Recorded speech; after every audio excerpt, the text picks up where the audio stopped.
Dentro de nuestro curso de actualización cardiometabólica vamos a hablar sobre el mecanismo de acción de los hipoglicemiantes. Para que se produzca la diabetes debería existir disfunción de diferentes órganos, dentro de ellos la célula beta pancreática, la célula alfa, el hígado, el músculo, el tracto digestivo, el cerebro y el riñón.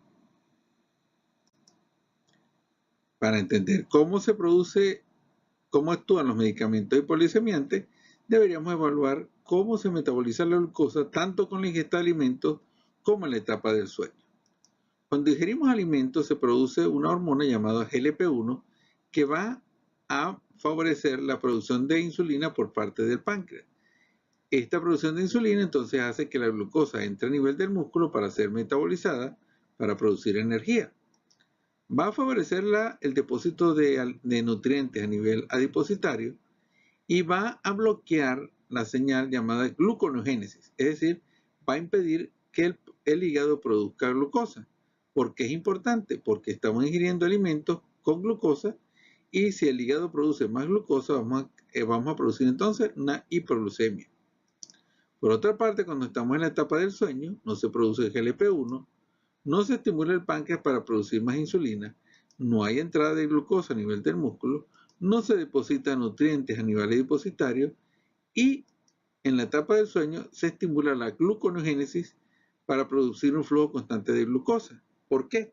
Porque el cerebro necesita ese flujo constante de glucosa por parte de la gluconeogénesis en la etapa del sueño cuando no ingerimos los alimentos.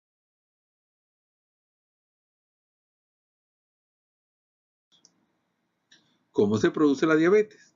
Por dos mecanismos fundamentales: insulinoresistencia y disfunción beta-pancreática. La insulinoresistencia puede ser a nivel muscular. Dijimos que la insulina lo que hace es favorecer la entrada de la glucosa al músculo y cuando hay señales inflamatorias como el tejido adipositario inflamado, ese bloquea esa señal y la insulina no lo puede producir. No puede producir el metabolismo de la glucosa.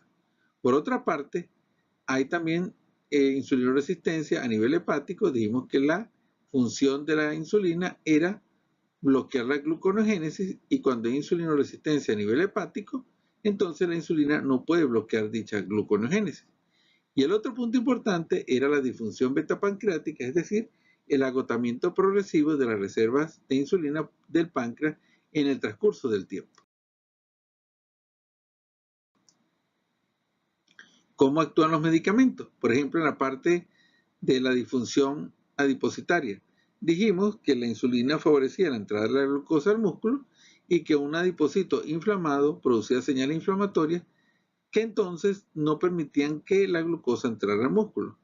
Los medicamentos llamados tiazolinedionas o pepargamma o glitazonas lo que hacen es restablecer el equilibrio, la producción de adipoquinas sensibilizadoras como la adiponectina y las cuales entonces restablecen el proceso y hacen que la glucosa pueda entonces entrar al músculo y ser metabolizada. Por otra parte, a nivel hepático dijimos entonces que la función de la insulina era bloquear la gluconeogénesis y que cuando había resistencia a la insulina hepática, esta gluconeogénesis no estaba bloqueada. ¿Qué hace la metformina? Restablece la sensibilidad a la insulina a nivel hepático y entonces la insulina ahora sí puede bloquear la gluconeogénesis.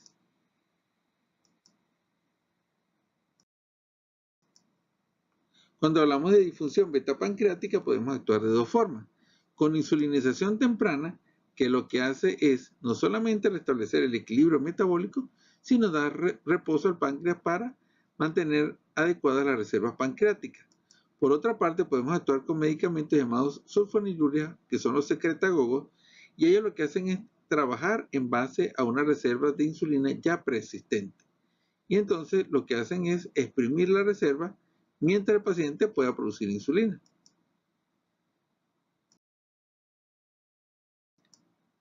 Y el otro mecanismo es la disfunción del sistema de las incretinas. Recordemos cómo es el proceso. Dijimos entonces que un alimento activa a nivel del tubo digestivo la producción de una hormona llamada GLP-1 y esa hormona lo que hace es favorecer la producción de insulina. También dijimos entonces que en determinadas condiciones hay una disfunción del sistema de las incretinas con disminución de la producción de GLP-1 o por acción de una enzima llamada DPP4 que destruye el GLP-1. Por cualquiera de estos dos mecanismos disfunciona el sistema de las incretinas y ya no se produce tanta insulina. La forma de establecer el equilibrio es ya sea utilizando medicamentos parenterales llamados análogos de GLP-1 por una parte, o inhibir a la enzima DPP4 y al estar inhibida no puede destruir el GLP-1. Con ella restablecemos los niveles y la producción de insulina.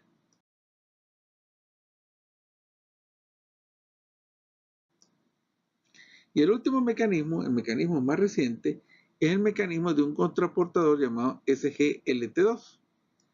Y se dice que ese contraportador SGLT2 lo que hace es inhibir la glucosuria. Por lo tanto, si yo utilizo un medicamento, vemos aquí cómo inhibe la glucosuria. Si yo utilizo un medicamento que inhibe a ese contraportador, entonces lo que se va a producir es una glucosuria aumentada, pérdida de glucosa y disminución de los niveles de glucemia para restablecer el equilibrio. Vemos entonces diferentes mecanismos de acción, diferentes órganos implicados para llevar a cabo el control de nuestro paciente diabético. Gracias por continuar con nosotros con el curso de actualización cardiometabólica.